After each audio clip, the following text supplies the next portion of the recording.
I'm gonna take the liberty, Sadhguru, to do what I normally do on my television show, which is a rapid fire round. Normally the end of this round… When I was young, I watched a lot of, Wild West movies. Right. So when you fire, I also fire, all right? No, but no, I promise you, this is not that kind of… You're not in my line of fire at all. I will not take the liberty of being that person. These are just quick questions which when I ask for one word, you have to stick to that. Because sometimes you have a tendency of not exactly answering the question asked. But you give such a profound and prolific retort back that it makes you very satiated. But in this case, my only request is that if it's one word, then it's just one word. Okay. And the end of this, normally, you get a hamper, but in the absence of a hamper here, you already have something, right? Yes. So, or this beautiful bouquet that is right next to you. But so there's no hamper, but you will get my utmost gratitude. Thank you. All right, very simply, what is the one thing that is essential to living a balanced life? Sense.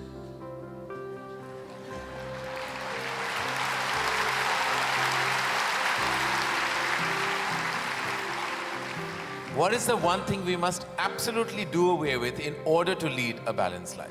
Senselessness. Yes. All right. I thought that was coming.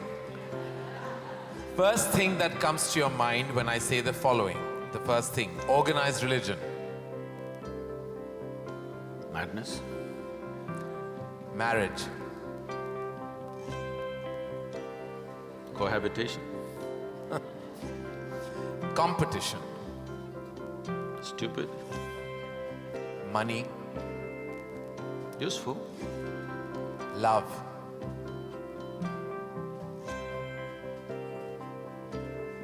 Can I say a sentence? Yes. I will allow that. Most beautiful, but unfortunately crippling for most people. If I can little elaborate that, see, if something unpleasant cripples you, something nasty cripples you, it's acceptable. When something beautiful cripples you, it's a true disaster.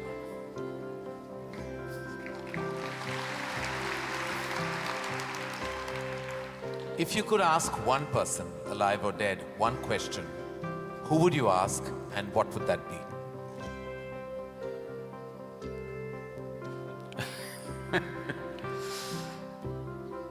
I really sorted out all my questions because I did not spend time educating myself or doing anything. I spent my entire life sorting out every damn question I had. I've kind of run out of questions. And you certainly have not run out of any answers and you never will. Best advice you have ever received? Nothing. Never? No. I never sought, nor did I receive. I made myself in such a way I'm incapable either of seeking advice or giving advice.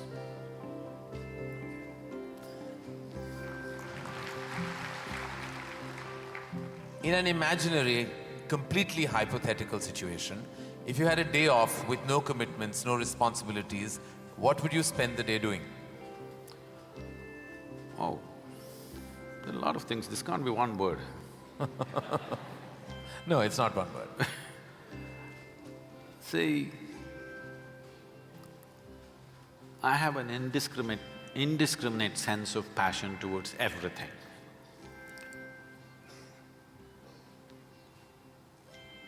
There were lots and lots of things I did at one time, but these days, time is not allowing me to do that, so generally if I have little time, all I do is play golf. Because that's safe and within the city and I can get back in time for something else to be done. But if an entire day is left to me, which they've not done for a long time, They've not left it to me. If that happens, I will close my eyes and sit because that is the best, I am at my best when I truly have nothing to do.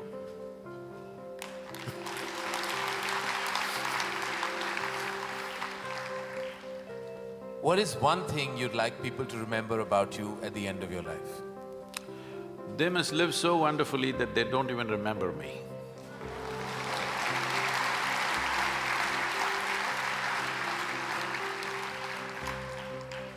If you found a way to travel through time, where would you go? I'm kind of done with all those things. Your universe visited already. You have visas for every part of this ecosystem. If we can do some slow fire, Yeah. because that's a question with many ramifications. This, for example, traveling in the world, we jetted around and now we want to travel to the Mars, we want to travel to another place. And now that's not enough, we want to travel into the past and future. All this longing is again exploratory in nature. Whether you go on vacation to Maldives or you want to go to Mars, it is fundamentally exploratory. Maybe you're also thinking of relaxation and pleasure and whatever, but essentially it's exploratory, otherwise why can't you do it here? It's something that you want to do, you want to touch another place. This longing is there in the human being only as long as the life that you are remains in a seed form. That is, it did not sprout and blossom. This happened when Adi Yogi was expounding the science of yoga and talking about the nature of the cosmos, how it's related to your individual self and what you can do with it. Then the seven sages who were with him, they asked, what is the nature of this cosmos? How big is it? Where does it begin? Where does it end? So he laughed and said, your entire cosmos, I can pack it into your mustard seed. Because your ideas of time and space are essentially because you're living within the framework of your intellect. If you cross that dimension, then there is no such thing as time and space. Everything is here and now. So, traveling through time, space, no, it means nothing to me because it's difficult to express, difficult to articulate. If I sound little… I have a reputation of being very logical, but if I sound illogical or silly to you, you can blame it on my jet lag. I just come from United States after 6 weeks, so you can say maybe he was jet lagged, that's why Sadhguru is saying something silly. But I'm fine. I'm saying this because you can't fit the universe into your silly little logic. Today's human being is too overly enamored with their own logic that they're missing the entire life. The gamut of phenomena that's happening in the existence is missed because the only way you can accept anything is it has to fit in to the square hole of your logic. Anything that doesn't fit into your logic, you will reject. In this, you rejected the entire cosmos. In this, you have rejected the magic of life. You have become a slave of logic and completely missing the magic of life. So, this time, space, all this stuff is because intellectually you're trying to dissect the universe and try to understand this. Tell me if you sit here, suppose you're very joyful, do you see, you will not know how the day passed off. And if you're depressed, do you see the day won't pass? So time is a consequence of the miserable nature of human existence. If you are truly blissed out and ecstatic, you wouldn't know what is a day, what is a year, what is a lifetime, you wouldn't know. There have been times I sat down, I didn't realize, I thought it's 5 minutes, but people gathered around and started molesting my feet. Well, because in their understanding, I sat there for many days or whatever. This idea of time and space is a very convoluted idea simply because people are stuck in the framework of their logic. My work, my fundamental work is to take people beyond the framework of logic into the true magic of existence, our own existence. But it takes a lot of time. Still, my reputation is of being very logically correct because I'm still trying to woo them, still wooing them, you know. For the real thing to happen, they will take a long time, unfortunately, because they have become such slaves of their logic. What is the first thing you notice when you meet a person? Just everything. Everything. Everything. Past, present and future.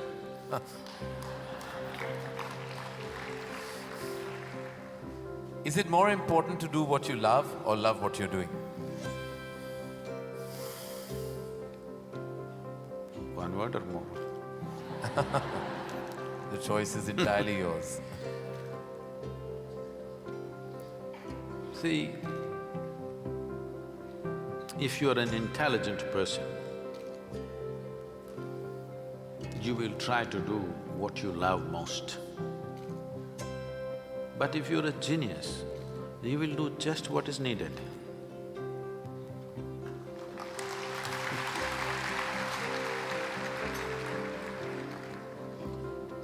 If you could be invisible for a day, what would you do?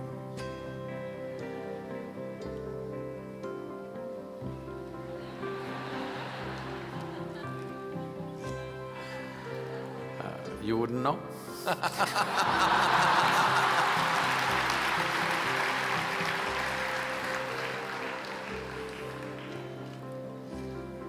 With due respect, what is your biggest weakness?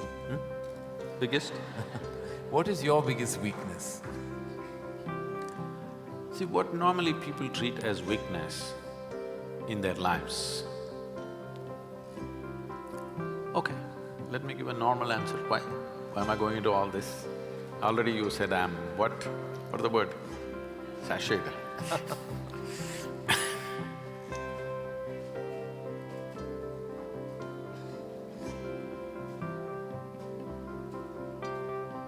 My biggest weakness is I love danger. Without danger, I cannot live. I need to do something which keeps me on the edge of being mortal, being alive and dead. I want to walk that line all the time. Every day I'm stepping on it one way or the other. Is it a weakness? I don't think so, but people think, Sadhguru, you shouldn't risk your life like this. But if there's no risk,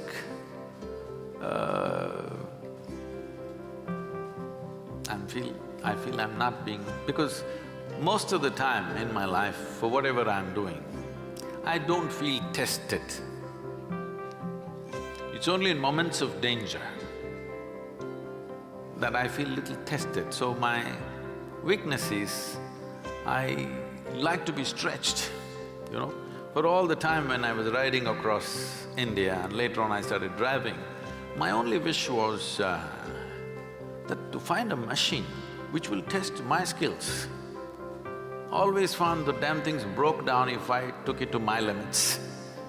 These days recently I'm beginning to get to do a few machines which are testing me, whether I can push it all the way or not. Maybe that's because of my age. If I had met them much younger, I think I would have managed to work around them. One thing the world doesn't know about you. They don't know a thing about me.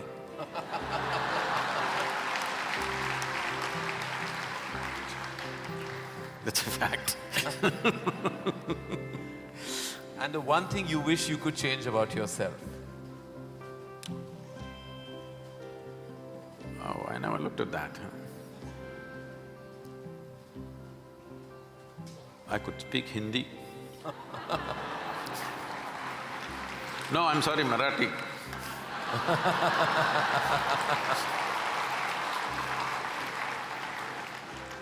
The one thing you wish you could change about the world?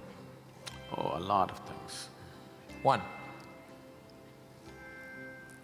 Human beings. Desperately in need of. Sir, what would you consider to be your greatest achievement? I don't think there's any. Because I always fall woefully short of my own expectation of what I could do. So I never feel anything is an achievement.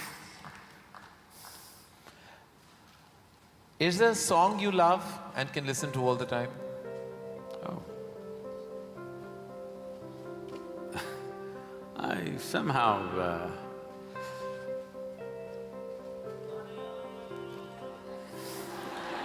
nah. Probably because this came to me at a certain time when I was in my early teens maybe. So this one song kind of comes back to me more often than anything else. It's not that I even seek it, but somehow one way or the other this song keeps coming back to me. Is how many times? Okay. I know you haven't seen any of my films, but do you have a favorite film? Oh. I've seen many good movies. At one time I saw a lot of them. I've not seen much of Indian cinema, but I saw a lot of, English cinema. But one movie that I thoroughly enjoyed at that time, because on that day the way things happened, many life situations fell together and everything, was Roman Holiday. Oh. Well, I have to say that that's the first film I've ever seen in my life. My mother took me to the cinema. Here we are. It is true. Roman Holiday is the first film I ever saw. It was my introduction to the big screen. I'm glad I have something in common with you. That image of Audrey and Gregory Peck is somehow just stayed with me. Wonderful. It was probably my age. Yeah. Oh, it must have been. Something you enjoy doing and wish you had more time for? I wish I had more time, because I made myself like this, that there is nothing that I enjoy or do not enjoy. I make sure I enjoy everything that I do, including simply sitting quietly or talking to somebody or doing whatever, because my activity is not limited to one area, so many things. If you did not enjoy everything that you do and do not do, you will go insane trying to manage so many things. But I will not go insane, because I enjoy being alive. Activities, anything is okay. Everything I do, I enjoy. Small things, big things, every kind of thing. Most profound things and silly things, I enjoy thoroughly. Should us all. Lastly, in a biopic made on you, who would play you? But who would make a biopic first of all? No, there would be lots of interested people. Maybe you should animate. I don't think you would want that. Well, that is the end of the rapid fire, and you totally deserve the hamper that doesn't exist on this platform. But it's a virtual hamper that I've given to you with my love, gratitude, and deepest amount of respect. Thank you.